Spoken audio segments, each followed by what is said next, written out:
Tatizo la upungufu wa nguvu za kiume sio jambo la aibu kama wengi wanavyodhani. Baadhi ya wanaume wakipitia changamoto hii huwa wanajisikia aibu kiasi kwamba hawezi kushare na mtu yote, na wakati mwingine kama mwanaume ameoa hawezi kumwambia hata mke wake.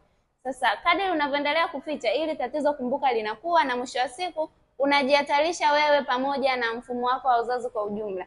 Kama ni mwanaume unapitia changamoto ya upungufu wa nguvu za kiume, usijali, kwani umekutana na suluhisho ambalo limewasaidia wanaume wengi sana. Anti-Afya Imara tumekuletea package maalum ambayo itakusaidia kutibia chanzo cha tatizo, lakini pia itakusaidia kurekebisha zile athari ambazo zimetokea kutokana na chanzo cha tatizo la upungufu wa nguvu za kiume. Ukumbukwe kuwa hakuna mwanaume ambaye anapoteza nguvu za kiume bila chanzo. Na ni vizuri zaidi kama umeshabaini chanzo, itakuwa ni rahisi sana wewe kutibia changamoto yako. Tupigie leo, tupo tayari kukusaidia.